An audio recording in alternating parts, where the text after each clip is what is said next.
அமெரிக்காவில் apple, Google மற்றும் Microsoft அலுவலகங்களில் பல்வேறு வாய்ப்புகள் மற்றும் உற்சாகமான கூட்டாண்மைகளை வலுப்படுத்துவது பற்றி விவாதிக்கப்பட்டதாக முதலமைச்சர் மு.க.ஸ்டாலின் தெரிவித்துள்ளார்.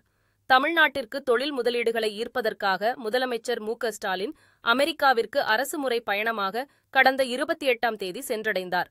அங்கு பல்வேறு நிறுவனங்களுடன் புரிந்துணர்வு ஒப்பந்தம் கையெழுத்தானது. இந்த நிலையில் ஆப்பிள், கூகுள் மற்றும் மைக்ரோசாப்ட் நிறுவனங்களின் அலுவலகங்களுக்கு முதலமைச்சர் நேரில் சென்று பார்வையிட்டார். அதனைத் தொடர்ந்து முதலீடுகளுக்கான வாய்ப்புகள் குறித்து அந்நிறுவனங்களின் அதிகாரிகளை சந்தித்து முதல்வர் கலந்துரையாடினார். இந்த பேச்சுவார்த்தையில் தமிழ்நாட்டில் முதலீடு செய்யுமாறு ஆப்பிள், கூகுள் மற்றும் மைக்ரோசாப்ட் நிறுவனங்களுக்கு அழைப்பு விடுத்துள்ளார். இதுபற்றி அந்நிறுவனங்களின் உயரதிகாரிகள் பிரதிநிதிகளுடன் எடுத்துக்கொண்ட புகைப்படங்களை தன்னுடைய எக்ஸ் தளத்தில் முதல்வர் பகிர்ந்துள்ளார்.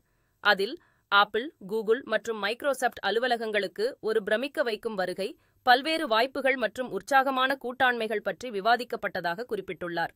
இந்த கூட்டாண்மைகளை வலுப்படுத்தி ஆசியாவின் முதன்மையான வளர்ச்சி பெற்ற மாநிலமாக தமிழ்நாட்டை உயர்த்த உறுதிபூண்டுள்ளோம் என முதலமைச்சர் குறிப்பிட்டுள்ளார்.